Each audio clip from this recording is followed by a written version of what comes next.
പോയി. പണിക്ക് പോയപ്പം എൻ്റെ മോന് ഗ്യാസ് ലീക്കടിച്ച് എൻ്റെ മോന് ഒരു പോകാനില്ലാതെ എൻ്റെ ദൈവം കാത്തു രക്ഷത്തിന് ദൈവത്തിന് നന്ദി. അതുമായിട്ട് എനിക്ക് ഈ മുട്ടുവേദനയും കാലുവേദനയായിരിക്കുന്നു.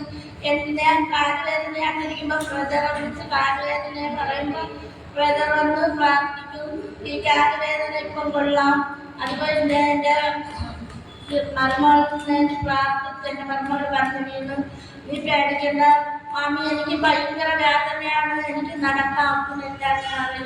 ഞാൻ അവർക്ക് വേണ്ടി പ്രാർത്ഥിച്ച് ദൈവം നിന്നെ വിടിവിക്കും, നീ വാ എന്ന് പറഞ്ഞിട്ട് ആ പ്രാർത്ഥനയിൽ മോള് വന്ന് അവർക്ക് നല്ല ദൈവം കൊടുത്ത് എനിക്ക് എന്താണ് ഞാൻ ചോദിച്ചാൽ എനിക്ക് എല്ലാം ലഭിച്ച് പക്ഷേ ഈ പ്രാർത്ഥന വന്നപ്പോൾ ഞാൻ അതിന് മുമ്പ് ഞാൻ കഷ്ടത്തിനും പാപത്തിനും എല്ലാത്തിനും കിടന്ന് എല്ലാവരുടെ വീട്ടിൽ 100 രൂപ തരും 50 രൂപ തരും ചോദിച്ചു.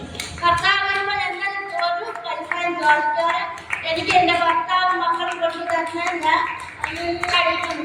ദൈവത്തിന് നന്ദി. ഇപ്പം ഈ വഴി ഇങ്ങോട്ട് നടക്കുന്ന ദൈവം ഇനിമേൽ എന്നെ ഉയർത്തുമെന്ന് എനിക്ക് നല്ല വിശ്വാസമുണ്ട്. ഈ പ്രാർത്ഥനയിൽ ഞാൻ അവർക്കുണ്ട്. ഈ പ്രാർത്ഥനയിൽ പങ്കെടുക്കും ഞാൻ ഉണ്ട്.